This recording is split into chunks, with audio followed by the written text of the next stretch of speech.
and welcome to SVG-TV's news for Monday, October 13th, 2025. I'm Triska Campbell with the details. Salman Walters, former parliamentary representative for South Central Windward and most recently the manager of the SVG Route Association, has passed away. The announcement was made this afternoon in a Facebook post by current MP for the constituency, Minister Sabota Caesar, around 4 p.m. In his tributes, Minister Caesar expressed deep sorrow over the loss, describing Walters as a friend, colleague, and comrade. He said, "I am deeply saddened by the passing of my friend, colleague, and comrade, Salman Walters. His dedication to the people of St. Vincent and the Grenadines, and specifically his unwavering service to the constituency of South Central Windward, will never be forgotten." He further praised Walters as a man of compassion, humility, and strength, highlighting his contributions across various ministries and his leadership in revitalizing the route industry. Caesar said his policy, leadership, work across the various ministries, and his vision for rebuilding the modern route industry were transformative. Minister Caesar concluded his post with a heartfelt condolence, stating, "He was always a tower of strength to me. My thoughts and prayers are with his entire family and loved ones during this difficult time. May his soul rest in eternal peace." Walter's son Kezran, who is a lawyer, soon after wrote on his Facebook page, "Dad has made his exit. Thank you everyone for your prayers and condolences. We are grateful." Walter served with distinction in both politics and agriculture, as he was widely respected for his commitments to rural development and national service. In other news now, the SVG Port Authority will not manage the day-to-day operations of the new modern port facility. Instead, this responsibility will fall to the newly established Modern Port Operating Company, the MPOC, which was officially introduced during a press conference today.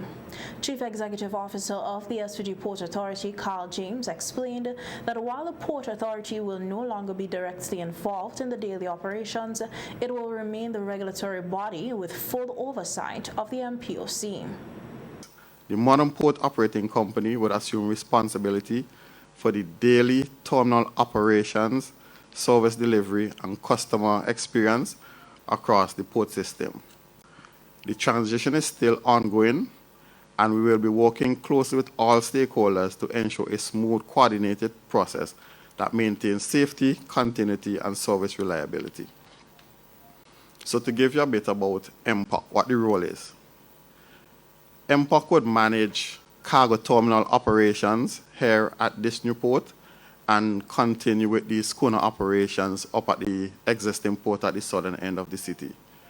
We'll continue to also manage cruise terminal services, ferry terminal operations, our commercial parking facilities, and the smaller ports in the Grenadines and around St. Vincent and the Grenadines. Our scope, our brand, it is commitment focused. We aim to provide seamless, reliable, and innovative solutions that fuel trade, tourism, and national growth.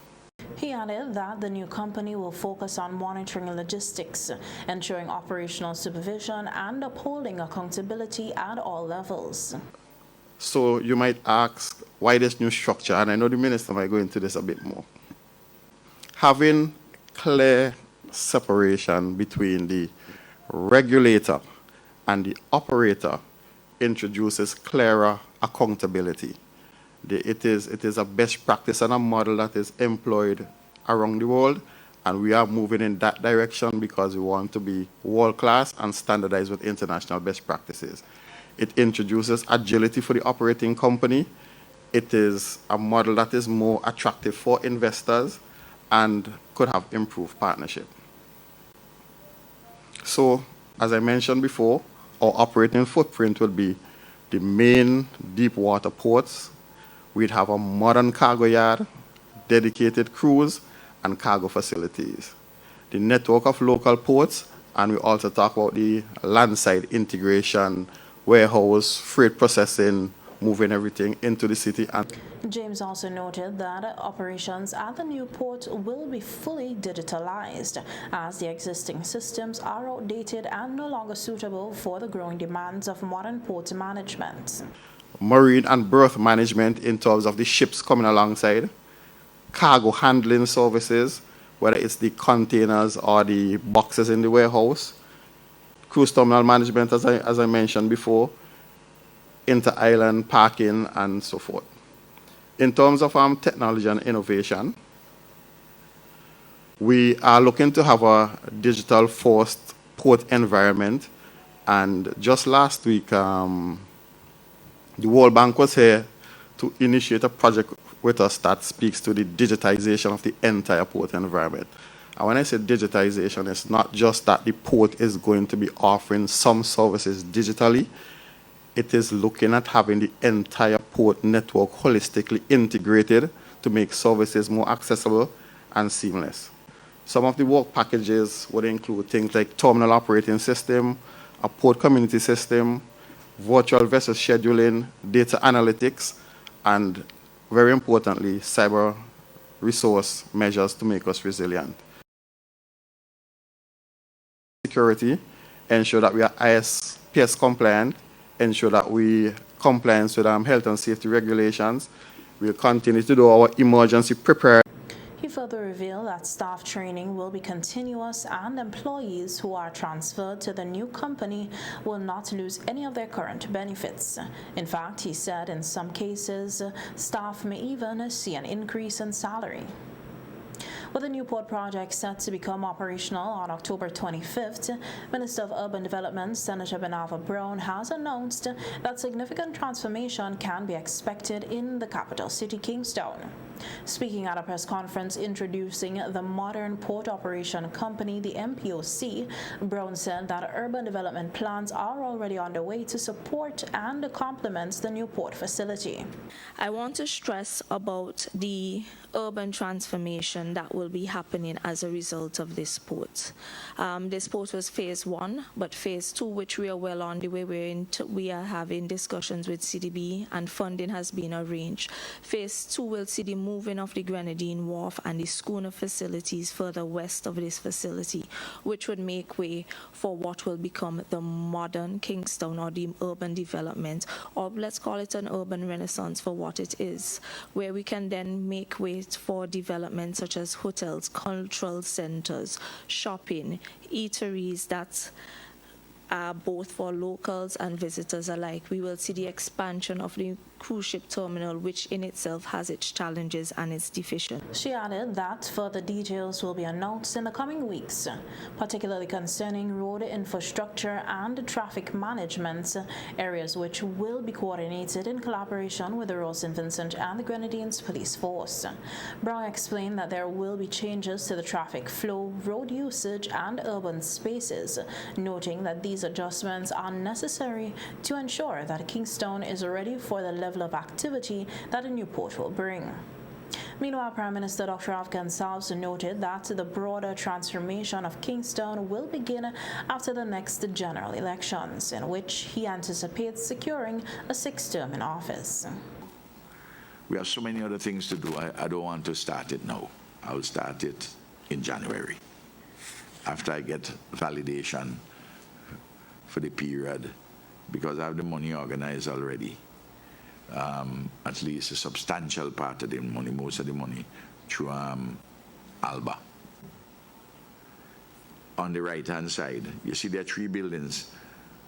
Government bought those, those properties, and we'll be developing that as part of the development down in Rose Place.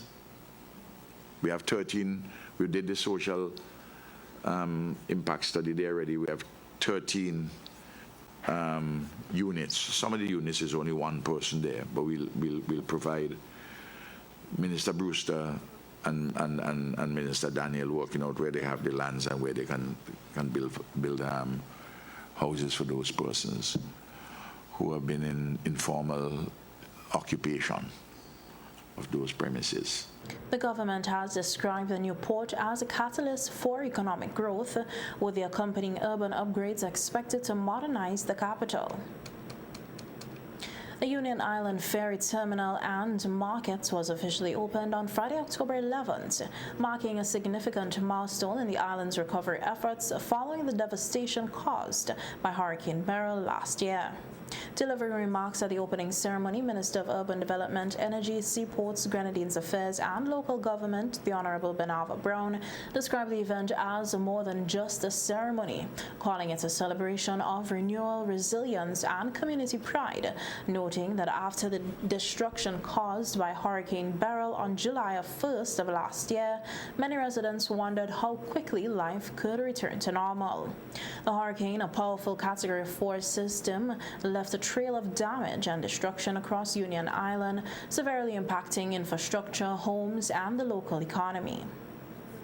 We see today the spirit of union has been proven unbreakable.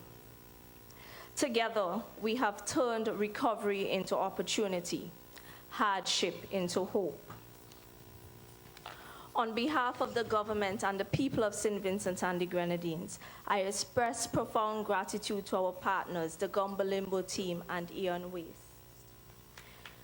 Your support went far beyond emergency relief. You stood with us in faith and in friendship to help us to rebuild this essential community hub and many others. This partnership demonstrates what can happen when compassion meets collaboration. Today, we stand before a facility that reflects our shared belief in the Grenadine resilience, dignity, and progress.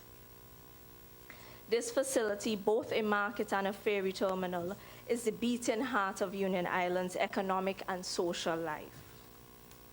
Our vendors will trade their goods in a clean, organized, and hurricane-resistant environment. Visitors and travelers will pass through a modern terminal that reflects the warm and welcoming spirit of this island. This project represents our government's commitment to build back better with improved design standards, inclusive spaces that serve both locals and visitors alike. In a gesture of support for local livelihoods, Minister Brown announced that vendors operating in the new facility will not be required to pay rent until January 2026.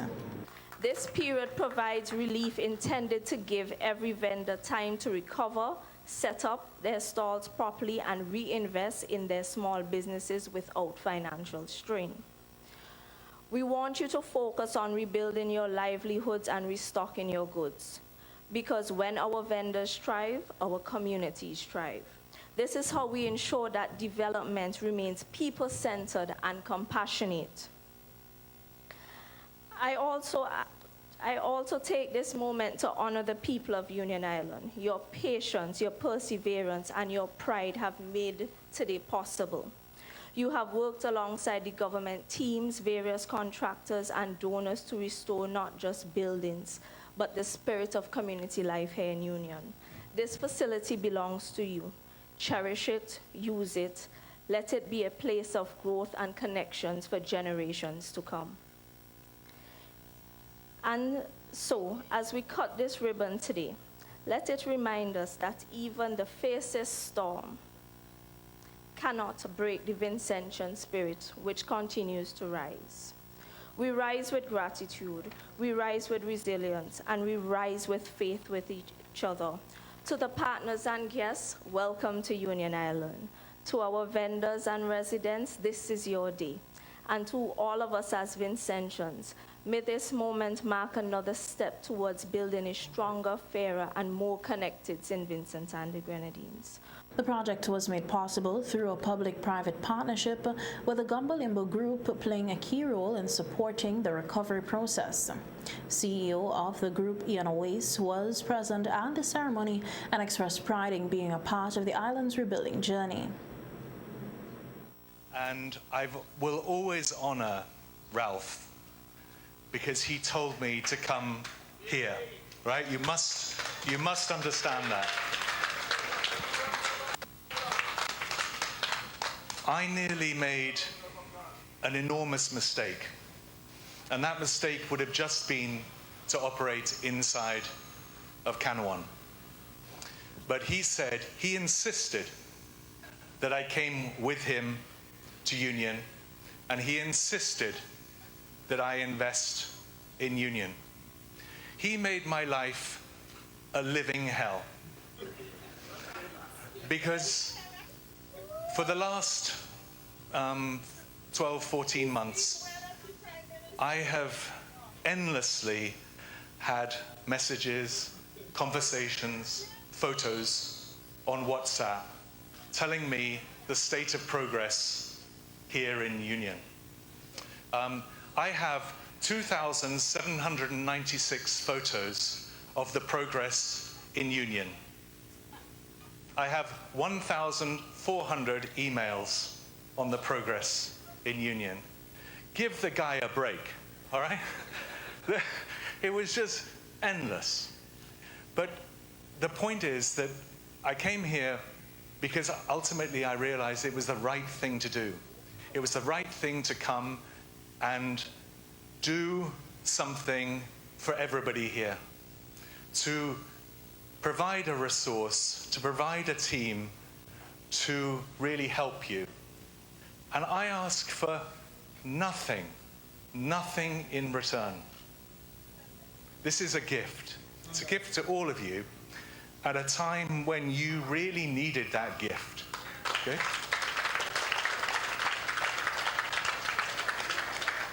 But if you give me the gift, it is the gift to use these places, to use them well, and to respect yourselves. The new terminal and markets are expected to enhance inter-island connectivity, reinforcing Union Island's role as a key hub in the Grenadines. Hundreds turned out on Friday for the Pink City Walk and Rally in Kingstown as part of activities marking Breast Cancer Awareness Month organized by the SVG Medical Association.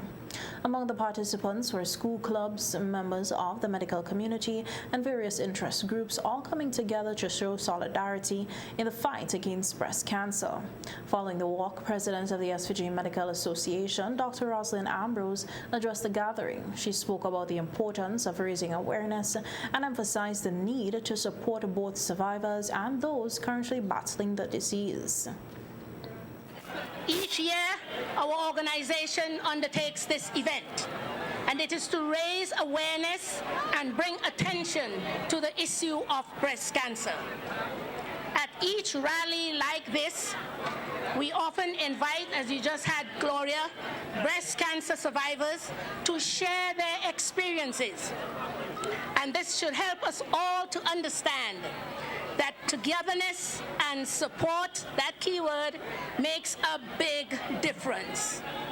This year, the World Health Organization has a theme which emphasizes that every story is unique and every journey matters.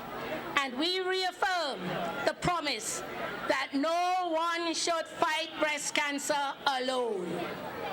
This is why we bring the message to you year after year after year to keep the level of awareness as high as possible, and this to help patients to take steps to recognize and come forward for treatment of breast cancer.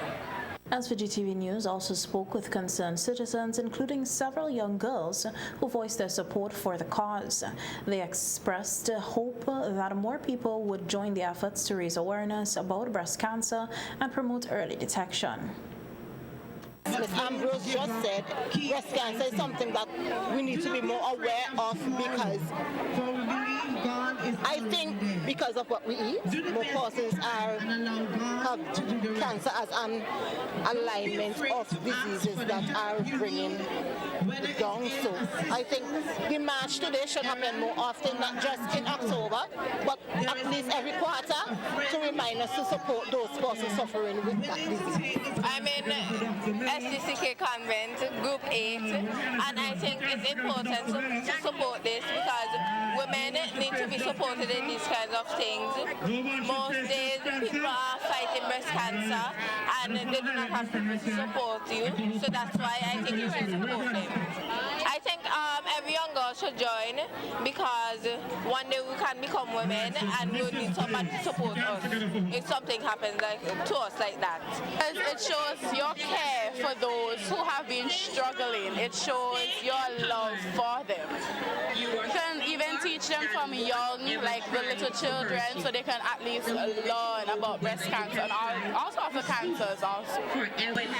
I learned that some have fallen, some are warriors, and some have fallen. Yes. As part of its ongoing campaign this month, the SVG Medical Association is encouraging women to perform regular breast self-examinations. Women aged 40 and over are especially encouraged to schedule mammograms, which remains one of the most effective tools for early detection of breast cancer. The Pink City Walk forms a part of a series of outreach and educational activities planned throughout October to engage the public and promote breast health awareness across St. Vincent and the Grenadines. The government and people of St. Vincent and the Grenadines extended a warm welcome to Her Excellency Gwendolyn Bryan Nason, Ambassador of Ireland, who presented her letter of credence to Governor-General Her Excellency Dame Susan Duggan on Friday, October 10, 2025. During her official visit, Ambassador Bryan Nason held courtesy meetings with Prime Minister Dr. Afghan Salves, Leader of the Opposition Dr. Godwin Friday, and Chief Executive Officer of Invest SVG Glenn Beach. A news release from the Ministry of Foreign Affairs says the exchanges underscored the cordial and cooperative relations shared between St. Vincent and the Grenadines and Ireland. Both sides reaffirmed their mutual commitments to advancing dialogue and deepening collaboration in areas of shared priority, including education, sustainable development, economic partnership, and the release further stated that the government of St. Vincent and the Grenadines values the enduring friendship between the two nations and looks forward to continued engagement with the government of Ireland in pursuit of a dynamic partnership that contributes to prosperity, resilience, and the well-being of both peoples. Welcome back to on the local scene. The Unity Labour Party ULP ramped up its political activity with a major rally over the weekend as the general elections are widely expected to be held within the next 2 months. However, Prime Minister and leader of the ULP, Dr. Afghan Salves, made it clear that while the event had all the energy of a campaign launch, it was not yet the official start of the election campaign. In a crowd as large as this in Layou, I want to congratulate you and Labour for this massive turnout. It is almost 11 o'clock. There are some things I want to say to you this evening. I want to tell you in advance, if you're expecting the date of the election tonight, not yet. Not yet. Not yet. We got to go on our marks first. And then we had to get set. And then we had to go. You know, we have been at this thing a long, long time. So we know how to plan it carefully, rhythmically. It's a beautiful thing to see it in action, this Labour family. And what we have here this evening at Layou is a kind of homecoming. Homecoming of Labour. Not the start of the actual campaign, but the prelude to the campaign. Dr. Salves used the occasion to highlight the government's record over the past 25 years, listing numerous accomplishments in areas such as infrastructure, education, healthcare, and poverty reduction. He also criticized the opposition's proposed plans, arguing that they lacked substance and clarity. The rally was held in the central Leeward constituency, where the party's candidate and current MP Orlando Brewster addressed supporters. Brewster announced plans for major housing developments in Layou and outlined their upcoming constituency projects aimed at improving the quality of life for residents. You see, our esteemed Prime Minister, He just said to me, you see some land that we have over here in Richside? Because you know, Layou, we ain't have much lands left. He just said to me, he has instructed the chief surveyor, so more lands are coming to Central Leeward. We will pick you up down here. We've done good work thus far, but we have more work to do. Barely, this is for you. I know that Barely population is a fast-growing population. So I have asked the comrade leader that in our next term, we are going to deliver a state-of-the-art early childhood facility in Barely. We are working for you. Minister of Agriculture and ULP candidate for South Central Windward, Sabota Caesar, addressed the crowd. He unveiled several new initiatives that would be implemented under the renewed ULP government. These include the establishment of a blue school to support education in marine and fisheries sciences, the construction of a modern abattoir, and the increase in produce buying depots to support local farmers. Labour will open a blue school to train young fishers in long-line fishing and operate a fishing fleet. Labour will establish an abattoir for livestock farmers. Labour will operate buying depots in Lanley Park, in Lauders, in Lacqua, at Vincy Fresh and Diamond, and also in Belmont.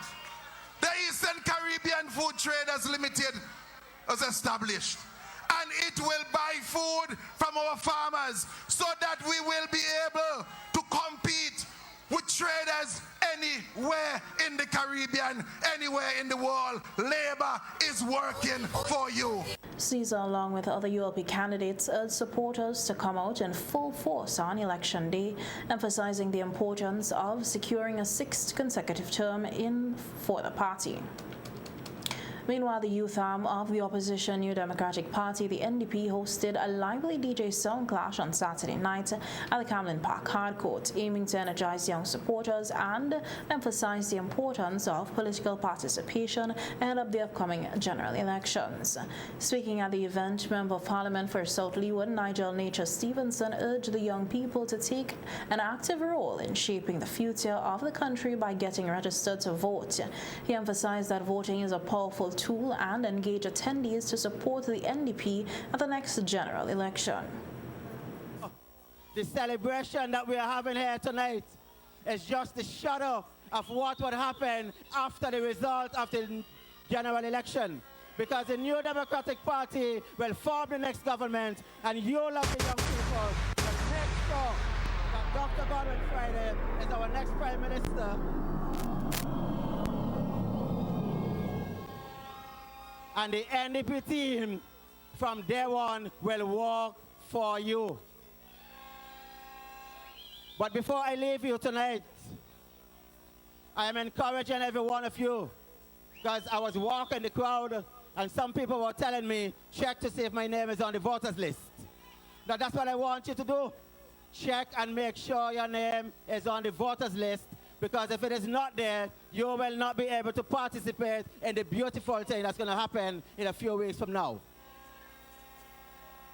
And then, when you have done that, make sure, listen to me, if you don't remember anything else, each young person walk with 4 other people to the polling station with you. Do you promise me that? Do you promise us in the NDP that? Do you promise Dr. Friday that? One person grab hold of 4 and take them to the polls and make sure you got it early so that we can get an overwhelming victory so that your lives can be made better. Also addressing the gathering was NDP leader Dr. Godwin Friday, who said that young people across the country have been expressing a desire for a better future, one he believes the NDP can deliver. They say, Friday, how are we going to get jobs in this country? And I say to you, that's what I look for every single day. And the New Democratic Party is the only party that has a plan to bring that. So, I want you to say with me, young people, this is your country, and I know you love your country. This is your future. the election coming, this is your election. So make sure that you get registered and are ready to vote. Because the things we have in store for the young people of this country will make life better for you. And I want to give you a pledge here tonight. The other day, I put out 4 things that we will do within 60 days in government. It sent the whole place wild. And then I started thinking about the young people, and I say I have to make these promises to you, the pledge to you, a contract with you to tell you, support the New Democratic Party, and we will deliver these things for you. As part of the party's plans for youth development, Dr. Friday reiterated the NDP's commitment to implementing its Youth Guarantee Pledge, a policy designed to ensure that every young person received an offer of employment, continued education, apprenticeship, or training within a set period after leaving school. Where we will create jobs. And if you're not in a job, you will have a chance to be in a training program. And if not that, then you will be in an internship program to help you to find work so you're not on your own. That is number 1. Number 2, we are introducing a National Athletes Program so that promising young athletes and performing athletes and elite athletes will get support from the government in order to train. And it don't matter what sport you're in. It could be football, cricket, netball, swimming, sailing, athletics. The government has a role to play in making sure that you reach your goals. Number 3, this one is important too. We will cut the interest rates on student loans to 4 and 4.5%. He also outlined initiatives to empower young entrepreneurs, including creation of e-commerce gateways to enable global transactions through platforms such as PayPal. This, he said, would help young Vincentians to monetize their skills and businesses in the digital economy. In other news, police have arrested and charged Ellsworth Lewis, a 35-year-old pharmacist of Calder, for the offense of attempted murder and illegally discharging a firearm. According to investigations, the accused with intent to commit offense of murder on a 38-year-old butler of Bayabu, who did an act which was more than merely preparatory to the commission of the offense by shooting him with a gun. He was further charged with unlawfully discharging one Glock 19 pistol at the same person. The offenses were committed at Calder on Friday, October 10, 2025. Lewis appeared before the serious offenses courts today, Monday, October 13th. He was not allowed to plea as the matter is indictable. He was remanded into custody until October 16th for bail review. Anyone with information that may assist the investigation is asked to contact the police.